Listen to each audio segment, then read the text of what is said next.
आपसे भक्तों का बहुत बहुत हार्दिक स्वागत, अभिनंदन। हम लोग श्रीमद् भगवद गीता यथारूप पढ़ रहे हैं और पहले अध्याय के हमने 15 श्लोक कर लिए। आज से 16, 17, 18 एक साथ ही है। 16, 17, 18 एक साथ ही हम पढ़ेंगे।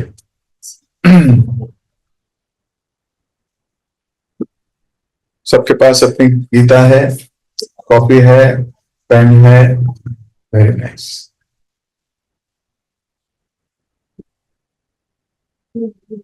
आप लोगों को स्क्रीन पे नहीं दिख रहा, मैं दिखा देता हूं।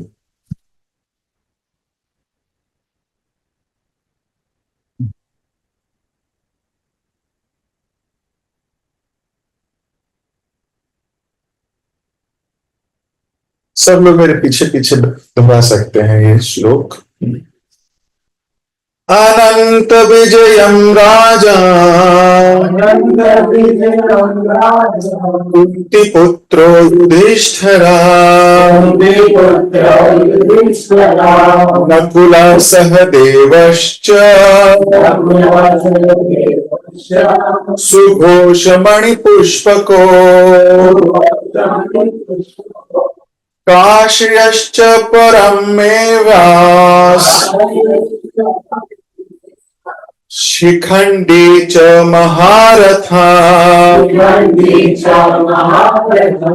धृष्टद्युम्नो विराटश्च सात्यकीश्च पराजितः द्रुपदो द्रौपदेयाश्च सर्वश पृथिवीपते सौभद्रश्च महाबाहु शंखनादध्मु प्रकृथक्।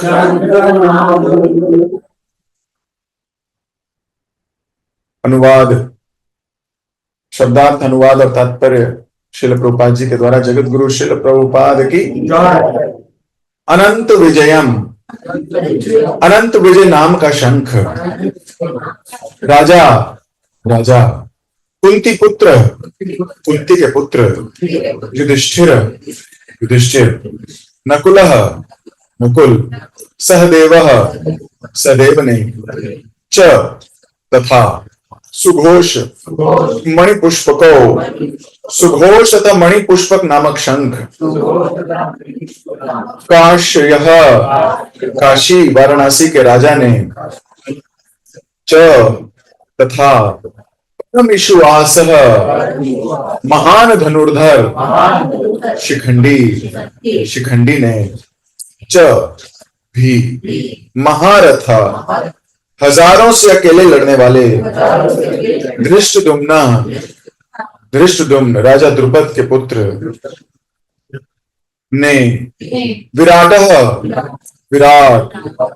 राजा जिसने पांडवों को उनके अज्ञातवास के समय शरण दी च भी सात्यकी युयुधान श्री कृष्ण के साथी ने च तथा अपराजितः कभी न जीते जाने वाला सदा विजयी द्रुपद पंचाल के राजा ने द्रौपदी के पुत्रों ने च ही सर्वशः सभी पृथ्वी पते ये राजा सुभद्रा के पुत्र अभिमन्यु ने च भी महाबाहु विशाल बाहुओं वाला, भुजाओं वाला शंख तद्मुह बजाए पृथक अलग अलग। हे राजन, कुंती पुत्र राजा युधिष्ठिर ने अपने अनंत विजय नामक शंख बजाया। नकुल सहदेव ने सुघोष एवं मणि पुष्पक शंख बजाए।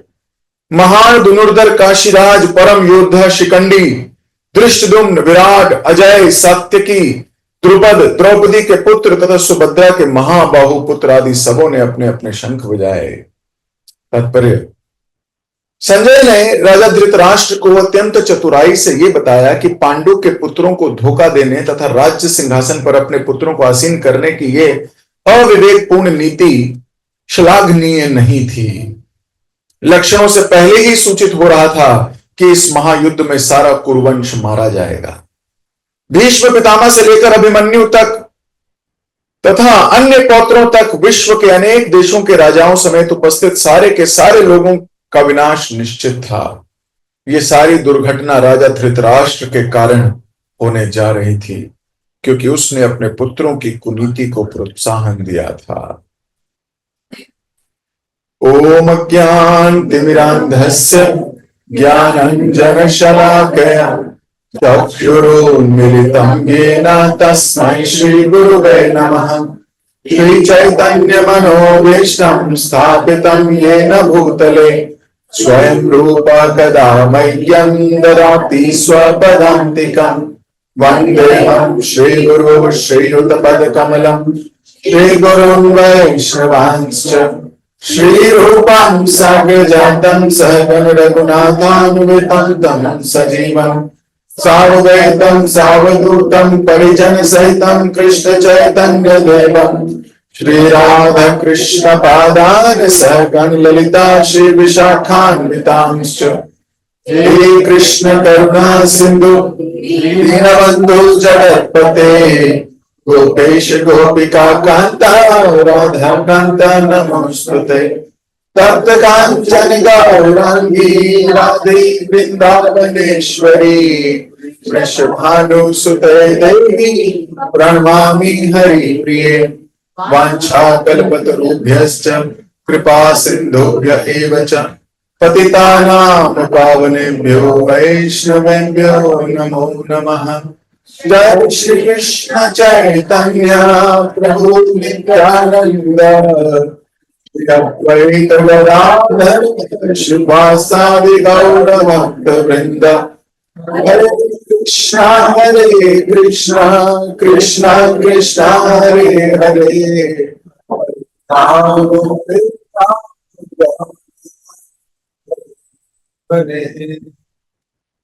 हरे कृष्णा। आप सभी का स्वागत एक बार फिर से। हम लोग भगवत गीता पहला अध्याय का 16वां 17वां 18वां हमने अभी ये श्लोक पढ़े।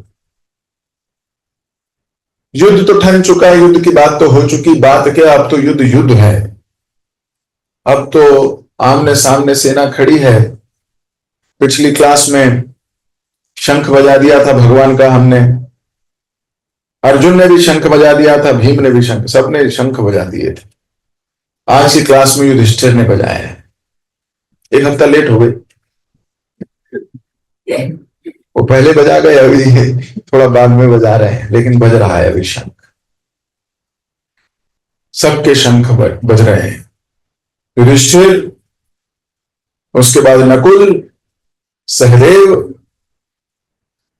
और महान धनुर्धर काशीराज परम योद्धा शिखंडी। शिखंडी को भी परम योद्धा कहा गया है। झूठ बोला है? नहीं, शिखंडी बहुत बड़ा योद्धा है। उसके बाद धृष्टद्युम्न कहा गया है। धृष्टद्युम्न कौन है? वो भी भाई है, शिखंडी का भाई है। अजय सात्यकी, अजय मतलब अभी तक इसको किसी ने हराया ही नहीं, भगवान का संगी है ना। सात्यकी तो भगवान के साथ साथ रहते थे, कभी आज तक ना भगवान हारे ना सात्यकी हारा। देखो, भगवान ना आज तक ना आने वाले अनादि काल तक वे कभी हार ही नहीं सकते। हार तो स्वयं उनकी दासी है, वो कैसे हार सकते हैं? यत्र योगेश्वर कृष्ण यत्र पार्थ धनुर्धरा तत्र श्री विजयी भवतु।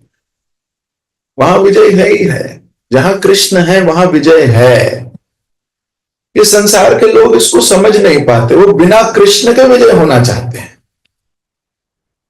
ये भूल जाते हैं कि कृष्ण को अपनी टोली में मिला लो या कृष्ण की टोली में चले जाओ, आपको कोई हरा सकता ही नहीं। इस संसार की हार और जीत से आप परे हो जाओगे। इस संसार में छोटी छोटी जीत है, छोटी छोटी हार है, लेकिन अंत के समय में सब कुछ हार जाओगे। जितना बैंक बैलेंस है अंत समय कहीं नहीं रहेगा। ऐसा बटोर के रखता है आदमी, जाने नहीं दूंगा। क्यों? वो गरमाई दे रहा होता है, उसको पढ़ पढ़ के ना मजा आता है। और वो मैसेज आता है, टूं, इतने लाख रुपए लेफ्ट। बैंक से आता है ना, 220 रुपए आपने खर्च किए, अब इतने इतने रुपए बचे हैं। तो जो बचे हैं उसको देख के थोड़ी गर्मी आती है। ये है अच्छी बात है। अगर मैसेज ऐसे आते लगे, 8 सांसें लेफ्ट, मान लो भगवान ऐसा मैसेज भेजा करते कि जितनी आपने ले ली, अगले दिन सुबह ये पता लगे 700 लेफ्ट,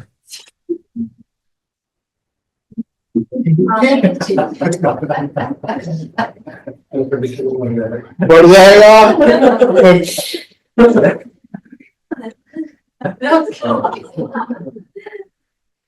700 ही बची है कि नहीं?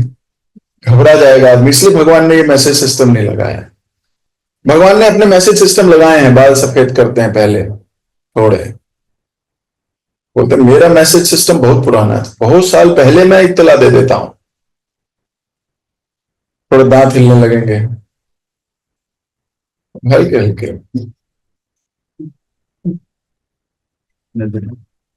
चश्मे लग जाएंगे।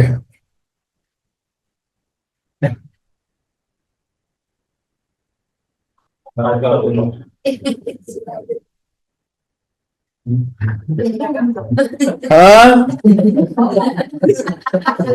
हाँ, भगवान ने अपने सिस्टम लगाए हैं। चेहरे थोड़ी झुर्रियां आने लगेंगी, थोड़ी थोड़ी रिंकल्स आने लगेंगे, ब्यूटी पार्लर की याद आएगी। भगवान ने अपने सिस्टम बनाए हुए हैं that you are getting old.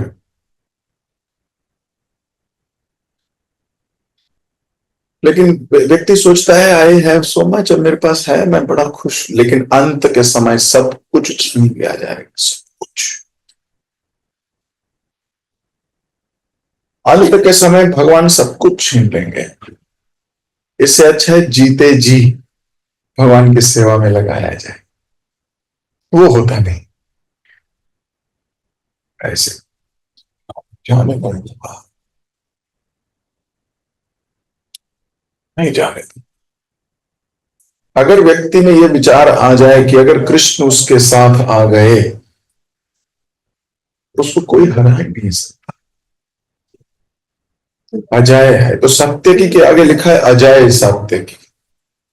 क्यों? भगवान कृष्ण हरदम सात्यकी के साथ।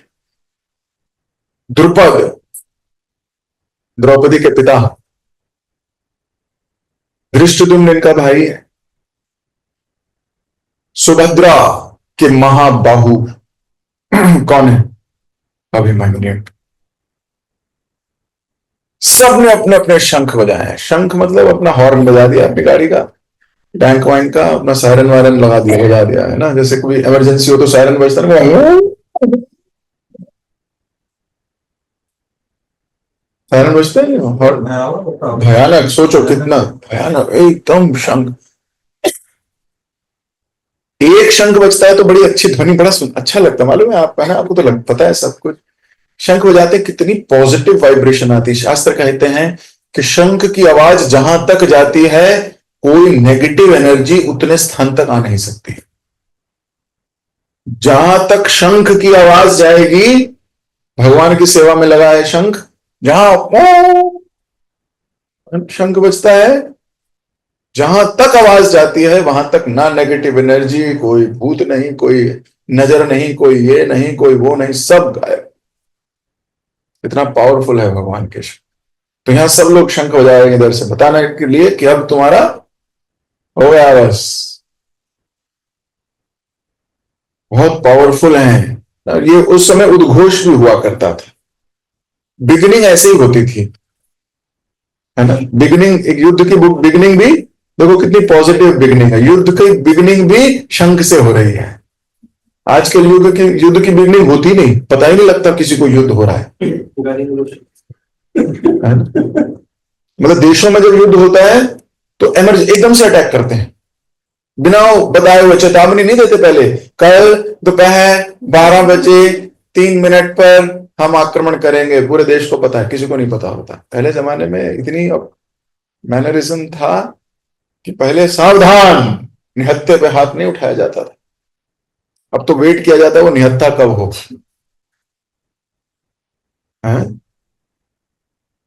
वेट किया जाता है कि कब कब ये थोड़ा सा नीचे आए और फिर पकड़ के इसकी पिटाई करें। सब ने अपने अपने शंख बजा दिए। अब शिखंड परम योद्धा शिखंडी भी कहा गया है। शिखंडी, शिखंडी की कथा मालूम है आप लोगों को? शिखंडी के बारे में जानते हो आप सब सुना हुआ है? मैं आगे चलो, नहीं तो सुनना चाहते हो शिखंडी कौन है? तो शिखंडी महाभारत का एक बहुत इंपॉर्टेंट कैरेक्टर है, बहुत इंपॉर्टेंट कैरेक्टर। जितना इंपॉर्टेंट भीम है, जितना इंपॉर्टेंट अर्जुन है, जितना इंपॉर्टेंट नकुल है, जितना इंपॉर्टेंट सहदेव है, युधिष्ठिर महाराज है, उतने ही इंपॉर्टेंट शिखंडी भी है। शिखंडी की वजह से या शिखंडी के पराक्रम से भीष्म पितामह का अंत हुआ। अगर शिखंडी नहीं होते तो भीष्म पितामह जीवित होते, और भीष्म पितामह जीवित होते, जब तक वो जीवित होते तब तक पांडव तो नहीं जीत सकते। और वो जीवित कब तक नहीं होते? इच्छा मृत्यु तो उनके हाथ में है, ये तो वरदान है, इच्छा मृत्यु। जब मैं सोचूंगा तभी मरूंगा, तो इसका मतलब मर तो सकते नहीं, मर सकते नहीं मतलब जीते रहेंगे। जब तक जीते रहेंगे तब तक लड़ते रहेंगे, और जब तक लड़ते रहेंगे युद्ध खत्म हो नहीं सकता। तो इसका मतलब सबसे इंपॉर्टेंट तो यही हो गए कि भीष्म पितामह को हटाना है। भीष्म पितामह हटते नहीं अगर, शिखंडी होते नहीं। और ये बात किसने बताई? भीष्म पितामह ने। ये बात भीष्म पितामह ने बताई अर्जुन को। हर रोज 10,000 सैनिक मार दिया करते थे भीष्म पितामह, हर रोज। एक दिन तो ऐसा खूंखार युद्ध किया, 90 दिन ऐसा खूंखार युद्ध किया कि सबके सब इधर पांडवों के पक्ष वालों के दिल डर गए, डर गए, लोग भागने लगे। महाराज युधिष्ठिर के लिए इन सबको एकत्र करना थोड़ा मुश्किल होने लगा। भीष्म पितामह का ऐसा रूप दिखाई नहीं। इनके तो स्नेह की चादर के तले तो पले हैं, इनके स्नेह के वृक्ष के नीचे बैठ के तो इन्होंने अपना बचपन बिताया है। खूंखार रूप तो इन्होंने कभी देखा ही नहीं उनका ऐसा। युधिष्ठिर महाराज बहुत खूंखार, भीष्म पितामह बहुत खूंखार। भगवान कृष्ण को चिंता हो गई, चिंता में पड़ गए। अब जो जो युद्ध कर रहा है वो बिंदास सो रहा है। चिंता में कौन है? कृष्ण चिंता में है। हो रही है तो ऐसे तो गड़बड़ हो जाएगी। अर्जुन आराम से सो रहा है, भगवान आए रात को उसके पास, उठाते हैं उसको, उठ। बोला अरे सोने दो थोड़ी देर। बोले उठो। भगवान आप हैं? वो सॉरी, हाँ जी। भगवान चिंतित है। ये एक्चुअली में सच्चाई यही है, जो भगवान पर आश्रित है ना वो आराम से सोता है, उसकी चिंता भगवान ही करता है। जो भगवान पे आश्रित है ना उसको कोई चिंता है नहीं, वो आराम से सोता है। जो अपनी चिंता करता है ना, वही चिंतित रहता है। जो भगवान की चिंता करता है उसको कभी अपनी चिंता करने की आवश्यकता नहीं पड़ती। भगवान कहते हैं, जो तू मेरे नाम में तो मैं तेरे काम में, जब तू तेरे काम में तो मैं अपने धाम में। जो तू मेरे नाम में तो मैं तेरे काम में, मतलब अगर तू मेरे नाम में लगा है, मेरी चिंता कर रहा है, तो मैं तेरे काम में हूं। अनन्य चिंतयन्तो माम ये जना पुर्युपासते तेषां नित्यभुक्तानां योगक्षेमं वहामि अहम्। भगवत गीता में भगवान आने वाले श्लोकों में कहेंगे, सतत चिंतयन्तो माम, जो हर वक्त मेरी चिंता करता है, हर वक्त उसके ध्यान में मैं ही हूं। सतत चिंतयन्तो माम ये जना पुर्युपासते तेषां नित्यभुक्तानां योगक्षेमं वहामि अहम्। उसकी पास जो कमी है वो मैं पूरी करता हूं, और जो उसके पास है उसकी मैं रक्षा करता हूं। भगवान स्वयं बोल रहे हैं, बोले मैं वचन देता हूं, वचन देता हूं। एक और वचन भगवान ने गीता में दिया, कौन्तेय प्रतिजानाति ना मैं भक्ता प्रणश्यति। हे कुंती पुत्र, जाके घोषणा कर दो, जो मेरे पर आश्रित है उसका कोई बाल भी बांका नहीं कर सकता। भगवान वचन देते हैं। पॉइंट यह है कि हम आश्रित नहीं होते, इसलिए हमें लगता है हमारी रक्षा क्यों नहीं कर रहे। हम आश्रित ही नहीं है। लेकिन अगर हम आश्रित हो गए तो कौन्तेय प्रतिजानाति ना मैं भक्ता प्रणश्यति, मेरे भक्त का विनाश नहीं हो सकता, खत्म नहीं हो सकता। इसलिए भगवान की टोली में रहेंगे, भगवान के साथ रहेंगे, भगवान पर आश्रित रहेंगे, भगवान के लिए चिंता करेंगे, तो भगवान आपकी चिंता करेंगे। तो भगवान कृष्ण अर्जुन की चिंता कर रहे थे कि ये तो भीष्म पितामह का होगा क्या, ये तो भयंकर मार रहे हैं, ये अगर जीवित रहे अर्जुन तो तुम्हारा जीतना असंभव है। बोले फिर क्या करना चाहिए? बोले इनको रास्ते से हटाना होगा। बोले उसका क्या रास्ता है? इनको रास्ते से हटाने का क्या रास्ता है? बोले उन्हीं से पूछ के आते हैं।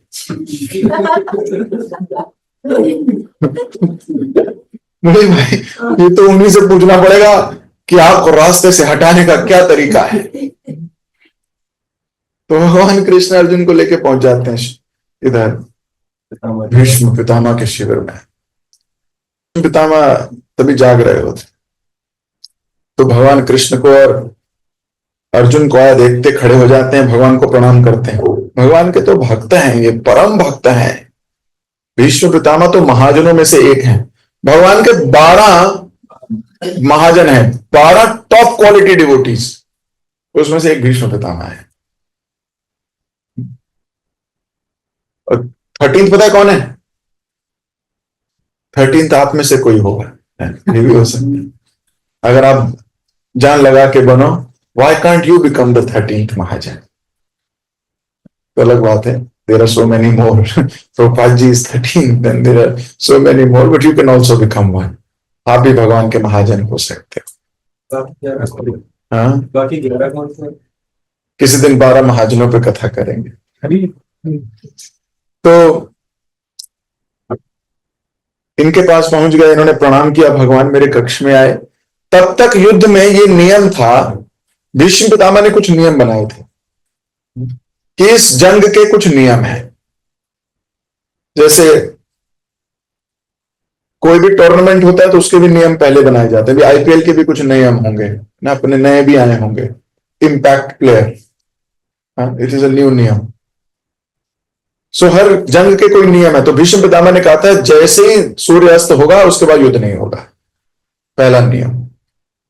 दूसरा नियम, जब सूर्यास्त हो गया तो ये 2 शिविर नहीं है, एक ही शिविर है। कोई किसी के यहां भी जाके डिनर कर सकता है। कौरव पांडवों के आ सकते हैं, पांडव कौरवों के जहां जा सकते हैं, भाई भाई हैं। कोई भी कहीं भी जाए, कोई प्रश्न चिन्ह नहीं होगा, कोई गुप्तचर नहीं होंगे जो जाके सुने इधर क्या हो रहा है और जाके खबर दें उधर क्या हो रहा है। बोले परिवार का ये जंग है, ये दो देशों की जंग नहीं है, एक परिवार की जंग है, तो इसे ऐसे ही रखना पड़ेगा। दुर्योधन ने बोला ये कैसा नियम है? भीष्म पितामह ने बोला सोच लो, महान सेनापति प्रधान सेनापति तो मैं हूं, नहीं तो मैं चलूं क्या? बोले बहुत अच्छा नियम है, आप जाइए नहीं कहीं, पर बहुत अच्छा नियम है, मानेंगे। तो उस समय रात को सूर्यास्त के बाद एक दूसरे के शिविर में जाया जा सकता था आराम से। तो कृष्ण और अर्जुन पहुंच गए उनके शिविर में। बस ये आखिरी रात है, क्योंकि 10वें दिन भीष्म पितामह समाप्त हुए, उसके बाद कोई नियम नहीं रहा, क्योंकि प्रधान सेनापति कर्ण हुए और कर्ण ने सारे नियम बदल दिए। बोले जहां मारना रात को मारो, दिन में मारो, जिसको मारना जैसे मारो। इसलिए रात में अश्वत्थामा ने 5 पुत्रों को मार दिया था द्रौपदी के, रात में जाके। अभिमन्यु को, एक महारथी को अनेक महारथियों ने मारा था, जबकि भीष्म पितामह के समय पर नियम था एक महारथी से लड़ेगा, 2 लोग एक पे वार नहीं कर सकते। लेकिन कर्ण के सेनापति बनते ही एक गलत leader, everything is finished. One wrong leader and it is done, finished. So when Karna became the leader, it was finished already. Morality finished, no niyam, no कानून। तो भीष्म पितामह के पास पहुंच गए कि भीष्म पितामह जी बताइए। बोले बताओ, पूछो क्या बताना है। बोले आज आपने युद्ध बहुत बढ़िया किया, बहुत मजा आया आज आपसे। थैंक यू भीष्म पितामह ने बोला होगा क्या भगवान आप क्या बोल रहे हो, मैं आपका सेवक हूं, क्या युद्ध करूंगा मैं आपसे। बोले पर हम आपसे पूछने आए। बोले क्या पूछने आए हो, बोलो। बोले आपको रास्ते से हटाने का तरीका क्या है? कैसे हटोगे भाई ये बताओ।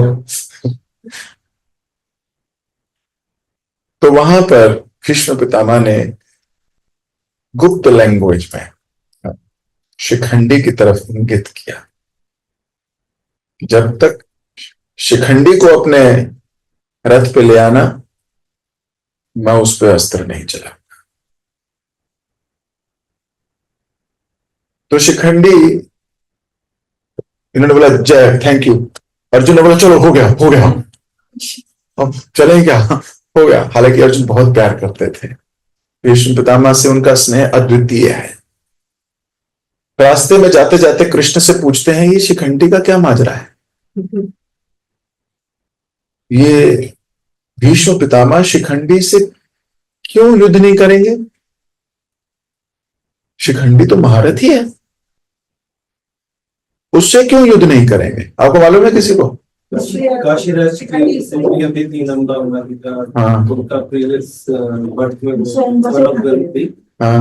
जब रीबॉर्न वो शिखंडी बनी, क्योंकि वो तीनों को उठा के लेके आए थे। जो इनका पांडव का जो बेटा था, वो सॉरी भाई जो था, उनसे शादी करा दी थी।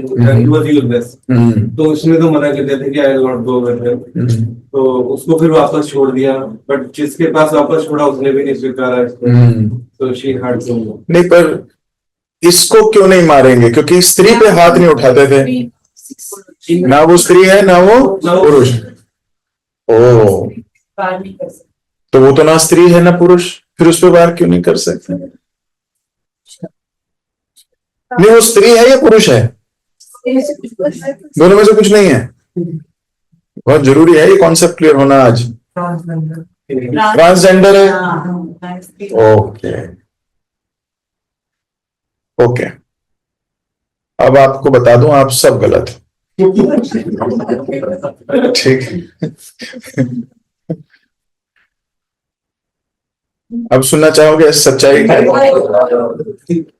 प्रभु जी ने पास तो सही बताया एकदम, वो तो एकदम परफेक्ट है, लेकिन इस बात पे गलत हो कि ना तो वो स्त्री है ना वो पुरुष है, ऐसा नहीं है। जिस वक्त युद्ध हो रहा है उस वक्त वो पुरुष ही है, लेकिन वो पुरुष है नहीं, स्त्री है। मैं राज खोलता हूं, चिंता ना करो। तो मैं थोड़ा शॉर्ट में आपको समझाता हूं। अंबा है ये पिछले जन्म की, और अंबा ने ये प्रण लिया कि मैं भीष्म पितामह की मृत्यु का कारण बनूंगी। तो अंबा ने सोचा कि मैं पर कारण कैसे बनूंगी, मेरे कहने से थोड़ी कारण बन जाऊंगी, मेरे कहने से नहीं बनूंगी। तो अंबा ने तपस्या की, शिव जी की। तो अंबा ने शिव जी को प्रसन्न किया। शिव जी प्रसन्न हुए तो शिव जी से वरदान मांगती है कि मुझे वर दीजिए कि मैं भीष्म पितामह की मृत्यु का कारण बनूं। अब शिव जी तो आपको पता है हमारे भोले भाले हैं, है ना, आशुतोष हैं, उनसे कोई कुछ भी मांगता है वो दे देते हैं, वो तो बड़े ही सरल हैं, इतने सीधे हैं कि क्या ही बताएं। एक बार पार्वती ने कहा कि सुनो जी, पेड़ के नीचे रहते हैं, कोई घर ही बना दो। तो घबराओ नहीं, ये परंपरा वहीं से आ रही है पार्वती से तुम्हारे अंदर। हम भी अपने है ना घर वालों को, है ना, घरवाली बोलती है कि क्या है, जब थोड़े दिनों में बोलते हो पैकअप, घर चेंज करना है, अरे घर एक परमानेंट घर तो बनाओ। शिव जी ने कहा अच्छा पार्वती चाहती है, तो शिव जी ने कहा घर क्या, पूरी नगरी बनाते हैं। काशी बनाई शिव जी ने, पूरी नगरी बनाई काशी। और फिर क्या किया, मुहूर्त, है ना, मुहूर्त होता है घर का, मुहूर्त होता है, तो मुहूर्त करने लगे, मुहूर्त करने लगे, यज्ञ हुए, बहुत ब्राह्मणों को वैष्णवों को बुलाया। अब सब जो मांग रहे हैं उसको दे रहे हैं। कोई बोल रहा है ये दे दो, शिव जी दे रहे हैं। बोले लास्ट ब्राह्मण बचा था, उसे बोला मांगो क्या मांगते हो, बोला काशी।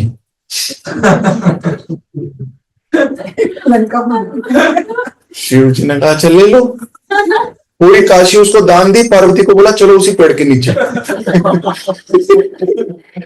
जहां से शुरू किया था मामला वहीं चलो, और फिर जाके बोले देखा इतनी मेहनत करने का क्या फायदा, इस संसार में सब चला जाएगा। शिव जी बता रहे पार्वती को इतनी टेंशन नहीं लेनी, बहुत बड़ी बड़ी चीजें करने की आवश्यकता नहीं है, अंतगत्वा सब चला जाएगा। पार्वती बोली मैं यहीं ठीक हूं, ये पेड़ मुझे अच्छा लगता है, जब तक आपके साथ हूं मुझे किसी चीज की आवश्यकता नहीं। एक बार फिर हुआ था ऐसा, लंका बनाई थी, वो रावण ले गया। इतने सरल है ना शिव जी, बहुत सरल है, जो मांगो दे देते हैं। भस्मासुर ने कहा कि मुझे ऐसी शक्ति दो कि जिस पे हाथ रख दूं वो भस्म हो जाए। शिव जी बोले ओ तथास्तु। अब भस्मासुर तो शिव जी के सर पे हाथ रखने लगा, बोला तेरे को भस्म करूंगा ताकि पार्वती ले लो। पार्वती बहुत सुंदर है, और शिव जी भाग रहे हैं, सोचो, और भस्मासुर पीछे पीछे भाग रहा है। कैन यू इमेजिन, इतने भोले हैं, इतने भोले हैं। वो तो बाद में भगवान को प्रार्थना की भगवान आओ, तो भगवान आए और भगवान आके हंसने लगे भस्मासुर पे। पाया कहले तू। भस्मासुर बोला पागल बोला मेरे को क्या, कौन है भाई तू? बोले तेरा भी लल्लू बना दिया। बोले किसने? बोले शिव जी ने। बोले मेरा लल्लू बना दिया मतलब? बोले इनके जरा बॉडी देख, भसम भूसम लगा रखी है, अगर कुछ पावर होती तो अपने लिए नहीं करते। बोले ये जो तेरे को दिया है वरदान, इसमें कोई जान ही नहीं है। बोले ये जान नहीं है? बोले बिल्कुल, भगवान तो मोहित कर लेते हैं ना, हिप्नोटाइज कर लेते हैं एकदम, बात करते हैं तो मोहित हो गया। बोला क्या बात कर रहे हो, कोई जान नहीं है? बोले कोई जान नहीं है। बोले धक तेरे की। जैसे ही अपने सर पे हाथ रखा, बस। हमारे भक्त शिव जी बड़े भोले हैं, इसलिए उनका नाम है आशुतोष। बहुत जल्दी तुष्ट हो जाते हैं, बड़ी जल्दी संतुष्ट हो जाते हैं। तो वैष्णव तो ऐसे ही होते हैं, वैष्णव नाम यथा शंभु। वैष्णव को थोड़ा प्यार से आप डील कीजिए, वो they become very happy and ecstatic. नहीं, they're good people. तो अंबा ने तपस्या की, तपस्या करी, शिव जी प्रकट हो गए। शिव जी कह गए अच्छा तथास्तु। अब इसने को सोचा कि अब तो खत्म, अब मैं कारण बनूंगी उनकी मृत्यु का। जिस हवन कुंड में तपस्या की थी उसी हवन कुंड को मेडिटेट करके उसी में ये कूद जाती है, समाप्त होती है। इधर द्रुपद और उनकी वाइफ तपस्या कर रहे होते हैं कि कोई पुत्र चाहिए। पुत्र नहीं है इनके पास कोई भी, तो तपस्या कर रहे होते हैं। आपको मालूम है धृष्टद्युम्न और द्रौपदी तो बाद में हवन कुंड से उसमें से निकली, लेकिन उससे पहले की बात है। तपस्या करें हमें पुत्र चाहिए, हमें पुत्र चाहिए, पुत्र चाहिए। शिव जी की तपस्या करते हैं, तपस्या करते हैं, शिव जी प्रकट होते हैं। ये बोलते हैं हमें पुत्र चाहिए, तो शिव जी कहते हैं तुम्हें लड़का बाद में अवश्य होगा। अब ऐसा कह के शिव जी गायब हो जाते हैं। तो इनकी वाइफ बोलती है ये कैसा वरदान है, तुम्हें लड़का बाद में पैदा होगा या बाद में होगा। खैर कोई नहीं, बड़े लोग बोल गए, अब चलो कोई बात नहीं, शिव जी ने बोल दिया है लड़का होगा ही होगा होगा। थोड़े समय बाद इनको एक लड़की होती है, और जैसी लड़की होती है घबरा जाते हैं कि वरदान तो लड़के का मिला था, वरदान मिला था लड़के का, हो गई लड़की। शिव जी ऐसा कैसे कर सकते हैं, जरूर इसके पीछे कोई रहस्य है। तो सुनो एक काम करो, बीवी कहती है कि इसको हम लड़के की तरह पालते हैं, इसको लड़के की तरह पालते हैं, इसको लड़की की तरह नहीं पालते हैं। तो उसको लड़के जैसे कपड़े पहनाते हैं, बचपन से ही युद्ध कौशल सिखाते हैं। और होती क्या है वो लड़की, वो लड़की है लेकिन उसको सब कुछ सिखाया जाता है। लड़कों की तरह बात करना, लड़कों की तरह रथ चलाना, लड़कों की तरह अस्त्र शस्त्र करना, सब कुछ उसको ऐसे ही सिखाया जाता है जैसे कि वो योद्धा हो, लड़का हो, क्षत्रिय हो, लेकिन है वो लड़की। इतने वो बड़ी हो जाती है, एक दिन बड़ी हो जाती है तो उसके विवाह का समय आ जाता है। अब विवाह का समय आ गया तो माता कहती है सुनो इसकी शादी करा दें। जैसी सब मैया बोलती है ना, लड़की बड़ी हो रही होती है, लड़का बड़ा होता है तो बोलते हैं ना कि अभी अब जो विवाह हो पूरे देश में तो ये अगली यही सोचती रहे कब मेरे बेटे का भी विवाह होगा, पर अंदर इसे पता है वो कौन है, बेटी है। पर पाला कैसे है कोई नहीं जानता, सिर्फ यही जानते हैं दोनों हस्बैंड वाइफ, ये लड़का नहीं लड़की है। तो जिससे शादी हो रही हो, जब भी शादी हो, पूरे देश में शादी होती है तो इनवाइट करते हैं ना, राजा को भी, राजा भी जाता है। जब शादी हो इसको सोचने लगे कि मेरी बेटे की शादी कब हो, है ना, ऐसा होता है। एक शादी हो रही थी तो एक शादी में बुआ जी होती है, अरे तुम तो अभी से हंसने लगे माता जी, है ना, बुआ जी होती। तो शादी हो रही थी तो एक वो बुआ जी हर बार उस लड़के को बोले अगला नंबर तेरा है।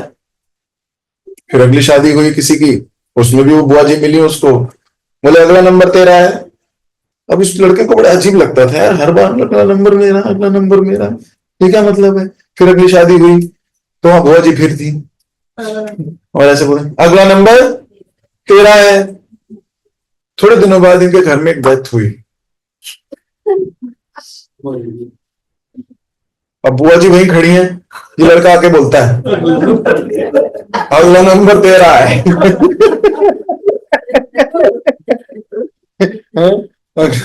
बहुत अगला नंबर करती हो, अभी बताता हूँ अगला नंबर, अगला नंबर। तो हुआ ये कि माँ को लगता था इसका विवाह होना चाहिए शिखंडी का, किससे विवाह किया जाए, कैसे किया जाए, क्या बात की जाए। तो एक दिन उन्होंने अपने पति को बोला भाई शादी कराई तो इसकी शिखंडी की। पापा ने कहा पर कराएं किससे, ये तो लड़की है। अब लड़की का विवाह अगर किसी लड़के से कराया तो दुनिया को तो पता ही लड़का है, लड़के का विवाह लड़के से, ये तो अन्याय है, गड़बड़ हो जाएगी। उन्हें क्या पता था आजकल हो रहे हैं, उन्हें क्या पता। तो उन्होंने कहा पर क्या बोले, समाज को क्या कहेंगे, बोले लड़की ढूंढते हैं। माता ने कहा लड़की से करा दो इसका विवाह। तो पिता ने कहा लड़की से, पर ये तो लड़की है, लड़की का विवाह लड़की से। उसकी माँ बोली हाँ प्लीज करा दो ना, मुझे शादी देखनी है अपने बच्चे की, करा दो ना, करा दो ना। तो इन्होंने बोला ठीक है वही करा देते हैं। तो एक राजा की पुत्री को ढूंढा गया, उनसे बोला गया कि शिखंडी से विवाह करोगी? उसने बोला अरे शिखंडी महारथी है, सुंदर है, हाँ हाँ हाँ करूंगी। हो गई शादी इनकी। शादी हो गई, 4-5 दिन के बाद भाग गई। जिसकी शादी हुई वो लड़की भागी जाएगी। अब वो भाग गई, अपने पापा को जाके बोलती है पापा जिसके साथ विवाह हुआ है वो लड़का नहीं लड़की है। पापा कहते हैं क्या बात कर रहे हो? बोले हाँ लड़की है। बोले तेरा विवाह लड़की से ही हो गया? बोले हाँ पापा। उसने बोला सेना निकालो, इनकी तो मैं अभी ईंट की ईंट बजा दूंगा। पूरी सेना लेके वो निकल पड़ते हैं राजा को मारने के लिए कि उन्होंने गड़बड़ क्यों की, जो उन्हें पता था कि लड़की है तो उन्होंने शादी कैसे करी। अब इतनी देर में शिखंडी बेचारा परेशान हो गया। वो कहता है 2 देशों का युद्ध हो रहा है मेरी वजह से, इसका कारण मैं हूं। तो शिखंडी जंगल की ओर भाग जाता है, बोलता है मैं अब यहां नहीं रहूंगा, मैं भाग जाता हूं। वो जंगल में भागता है तो वहां कुबेर के एक सिक्योरिटी गार्ड, अंगरक्षक, जिसका नाम है स्थून। क्या नाम है? स्थून। स्थून उस वक्त वहां उसी जंगल में होते हैं। तो शिखंडी जब पहुंचता है जंगल में, स्थून कहता है आप कौन है, इतने परेशान क्यों दिख रहे हो? शिखंडी रो रहा होता है उस वक्त। तो बोल रहे मत पूछो मैं क्यों रो, मेरी बहुत दर्दनाक कहानी है, मैं किसी को सुना नहीं सकता। देखो इस जीवन में हर व्यक्ति की कोई ना कोई कहानी है। बाल्यकाल से लेकर आज तक कई कहानियां हुई होंगी और व्यक्ति हर एक को कह भी नहीं पाता। उसकी कब्र अपने हृदय में लेके घूमता रहता है, कह के हल्का भी नहीं हो पाता। कह दे तो एकदम हल्का हो जाए, पर क्यों कोई उपयुक्त व्यक्ति ही नहीं दिखता जिसको कहा जाए। संसार में सारे लोग जजमेंट करके वो बैठे, डर लगता है कि कोई जजमेंट हो जाएगी। लेकिन ये सत्य नहीं है। इस संसार में अभी बहुत अच्छे लोग बाकी हैं, ऐसा नहीं है। पर क्योंकि सामना ही बुरों से हुआ है इसलिए एक्सपीरियंस ऐसा कह देता है। शिखंडी ने कहा नहीं नहीं कुछ नहीं, मैं क्या बताऊं आपको, मैं कुछ नहीं कह सकता। बोले नहीं नहीं बताओ, कोई बात नहीं, मैं कुबेर का रक्षक हूं, मैं सहायता कर सकता हूं। तो इनको होप आ गई शिखंडी को। शिखंडी ने पूरी कहानी कह दी कि वास्तव में मैं स्त्री हूं, लेकिन प्रॉब्लम यह है कि मेरा विवाह हो गया, अब युद्ध होने वाला है, मेरे मम्मी पापा की बहुत बेइज्जती हो जाएगी, पूरे विश्व को पता लग जाएगा कि क्या हो रहा है। उधर पिता को पता लगता है कि सेना लेके आ रहे हैं वो द्रुपद को। द्रुपद अपनी बीवी को बोलता है तो फंस गए, ये तेरी राय थी। उस स्त्री कहती है मैंने तो राय दी थी, मानी तो तुम्ही ने। क्यों मानी मेरी? अरे अगर बुद्धिमान हो तो मुझे बोल देते ना, मैं तो इच्छा जाहिर कर रही थी। ऐसे फंस के ऐसे ऐसे भाग जाती हैं कई बार स्त्रियां, है ना, ऐसे फंसा के। अरे मैं तो तेरी इच्छा पूरी कर रहा था। तो बोले तो बुद्धिमान तो है, इच्छा क्या पूरी कर रहा था, नहीं करनी चाहिए थी आपको। तो बोले किसकी गलती है? बोले आपकी। ये भी उस पर डांट के चली गई। अब द्रुपद बेचारा अकेला हो गया। बोला अरे बीवी साथ देती थी थोड़ा। इधर शिखंडी रो रहा है तो स्थून क्या कहते हैं? स्थून कहते हैं अच्छा सुनो, प्रॉब्लम तो तगड़ी है, पर एक काम करता हूं, मैं अभी थोड़ी देर हूं यहां, एक काम करता हूं, मैं आपको पुरुष बना देता हूं। मैं ऐसा कर सकता हूं, लेकिन मुझे आपका स्त्रीव्रत लेना पड़ेगा, एक्सचेंज करना पड़ेगा, जेंडर एक्सचेंज। सोचो उस समय भी होता था। बोले लेकिन मुझे सेवा में वापस जाना है कुबेर की, जल्दी आना, वहां जाके तुम्हारी इंस्पेक्शन होगी, इंस्पेक्शन में क्लियर हो जाएगा कि तुम कौन हो, मेल हो। बोले फिर तुरंत आ जाना, फिर एक्सचेंज कर लेंगे। इसने बोला पक्का? बोले हाँ बिल्कुल पक्का।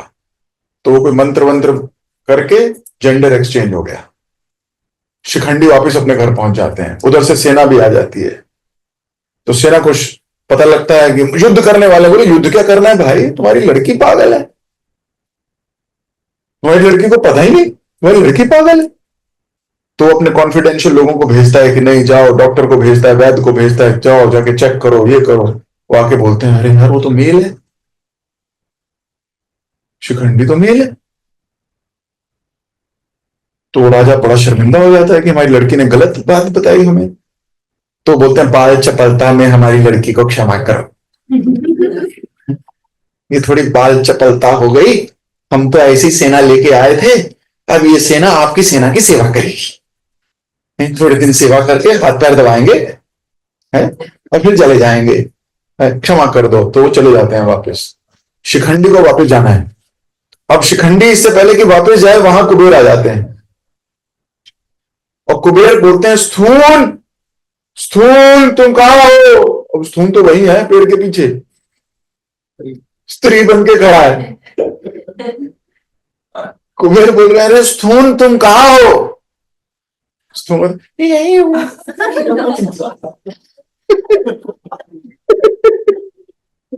कुबेर कहते तुम्हारी आवाज को क्या हुआ? आवाज जैसी भी हो भावना वैसी है।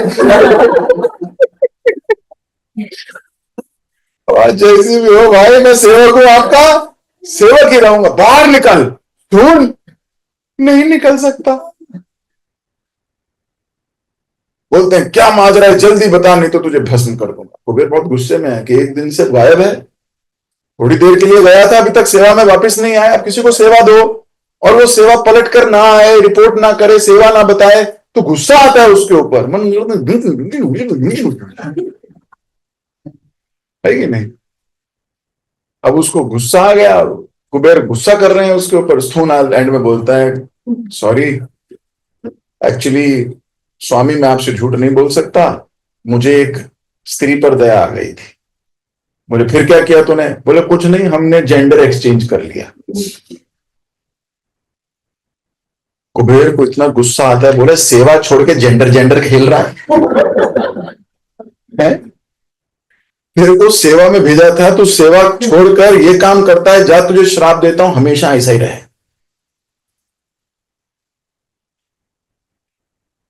थोड़ी देर में शिखंडी वापस आता है। शिखंडी कहता है अब एक्सचेंज कर लें? बोला पावर गई। भाई अब पावर गई, अब तू ऐसा ही रहे और मैं ऐसा ही रहूंगा। तब से शिखंडी मेल है, तब से शिखंडी मेल है। तो भीष्म पितामह क्योंकि जन्म से वो स्त्री है,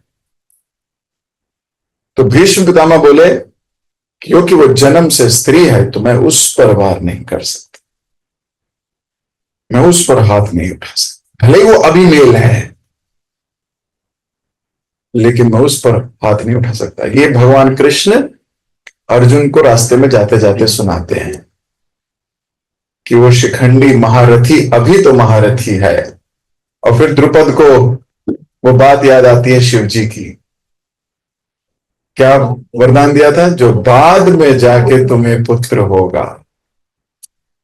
तो स्टार्टिंग तो स्त्री हुई थी, लड़की हुई थी, लेकिन वो बाद में जाके पुत्र बना शिखंडी।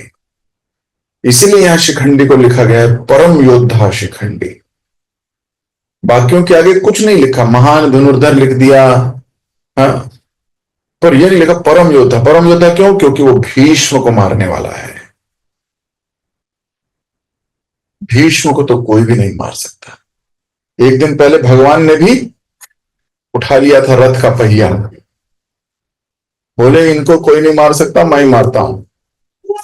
अब प्रण लिया था भगवान ने कि मैं शस्त्र नहीं उठाऊंगा, और भीष्म ने प्रण लिया था शस्त्र तो उठवा ही दूंगा। अगर मैं आपका परम सेवक हूं तो मैं ये तो जरूर कर दूंगा भगवान कि आपको शस्त्र उठाना पड़ेगा। ये ना भक्त और भगवान की बहुत सुंदर लीला है। भक्त और भगवान की बहुत सुंदर लीला। एक्चुअली भगवान कृष्ण वीर रस का स्वादन करना चाहते थे। अब वहां कौन वीर रस दिखाएगा? भीष्म के अलावा वीर कौन है जो भगवान से युद्ध कर सके? तो भीष्म पितामह ने ऐसे शस्त्र चलाए, ऐसे अस्त्र चलाए कि एंड में भगवान को रथ का पहिया उठा के भीष्म को बोलना बड़ा, बस हम नहीं है, बस अब हो गया।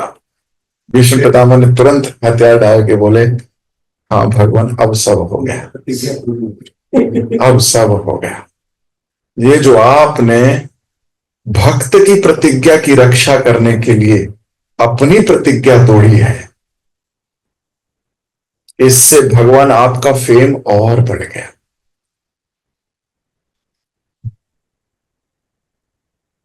भक्त की प्रतिज्ञा पूरी करने के लिए भगवान अपनी प्रतिज्ञा तोड़ देते हैं। इसलिए भगवान ने गीता में अर्जुन को बोला, कौन्तेय प्रति जानाति नामे भक्ता प्रणश्यति। भगवान ने खुद भी प्रतिज्ञा ले सकते थे कि मैं प्रतिज्ञा करता हूं मेरे भक्त का बाल भी बांका नहीं होगा। हमने क्या बोला, मेरी प्रतिज्ञा तो मुझे तोड़नी पड़ सकती है, पर अर्जुन तू मेरा भक्त है, तू प्रतिज्ञा, तू बता, तू घोषणा कर, क्योंकि तेरी बात नहीं टालूंगा। अपनी बात तो हो सकता है मैं टाल दूं, अपने भक्त के आगे मैं बिका हूं। अहम भक्त पराधीनो, मैं भक्त का अधीन हूं। तो हे अर्जुन, जब तुम घोषणा करोगे ना, तो इस बात को मैं भी टाल नहीं पाऊंगा। तो भगवान अपने भक्त की प्रतिज्ञा के लिए अपनी प्रतिज्ञा छोड़ देते हैं। ना मान ना सम्मान, कोई सब कुछ छोड़ने को तैयार है, बस मेरा भक्त खुश होना चाहिए। बस क्या यशोदा में इतनी ताकत है कि वो कृष्ण को बांध दे? क्या जीव में इतनी ताकत है कि वो भगवान को बांध दे? वो जिनके रोम में से असंख्य ब्रह्मांड निकलते हैं और हर ब्रह्मांड में कितने ओशंस। यशोदा मैया एक मग्गे पानी में नहला देती है।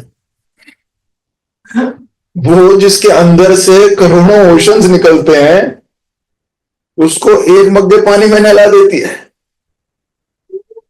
कैसे भक्त के अधीन हो जाते हैं। मेरे भक्त की इच्छा है मैं एक मग से नहाऊं तो मैं एक ही मग से नहाऊं। ऐसे भगवान कहां पाओगे? कहां पाओगे आप? ऐसे अधीन हो जाते हैं अपने भक्त के। तो यहां इसलिए परम योद्धा शिखंडी कहा गया। परम योद्धा है क्योंकि वो भीष्म पितामह की मृत्यु का कारण बनेंगे। आपको समझ में आ गया क्यों कारण बनेंगे? तो मैं अपनी वाणी को यहीं दे रहा हूं विराम। शंख बज गए हैं, युद्ध अगले हफ्ते। अभी तो शंख बजे हैं, अब आगे बाण बजेंगे, डंका बजेगी, भाले बजेंगे, सब कुछ बजेगा। और उससे पहले अर्जुन परेशान हो जाएगा। उसकी परेशानी का हल भगवान आगे करेंगे। अभी अपनी वाणी को यहीं विराम दे रहा हूं। जगत गुरु शिल प्रभुपाद की, श्रीमद् भगवद गीता की, हरे कृष्णा। किसी भक्त का कोई प्रश्न? आज तो कथा ही हो गई शिखंडी की, लेकिन ये पता होना जरूरी है हम सबको। हमारे चीजें, हमारे शास्त्र, हमारे धरोहर हैं हमारे, तो हमें पता होना चाहिए कि क्यों शिखंडी के आगे हाथ, है ना, भगवान या भीष्म पितामह ने तीर नहीं चलाया। और आपका ये डाउट भी क्लियर हो गया कि वो यूनक हैं। हाँ, आपने कहा ना पुरुष है ना स्त्री है, ऐसा नहीं है। इस वक्त पुरुष है, स्त्री थे। ट्रांसजेंडर हुए पहले, जेंडर एक्सचेंज हो गया। ट्रांसजेंडर हो गए। ठीक है, किसी और को कोई प्रश्न है? नहीं? ठीक है, आप सबको रामनवमी की बहुत बहुत हार्दिक शुभकामना। एक बार फिर से भगवान राम आप सब पर कृपा करें, आपके हृदय को प्रेम से भर दें। बाढ़ आ रही हो आपके हृदय में प्रेम की, जो छलक छलक के आपके आस पड़ोस के लोगों तक भी फैले। आप सबको भिगो दो, सबको धो दो, सबके अनर्थ मिट जाएं, ऐसा मैं भगवान से प्रार्थना करता हूं। भगवान राम आप सब पे कृपा, अपनी भूरी भूरी कृपा बरसाएं। हरे कृष्णा कृष्णा कृष्णा हरे हरे, हरे राम राम राम हरे हरे। जगत गुरु श्रील प्रभुपाद की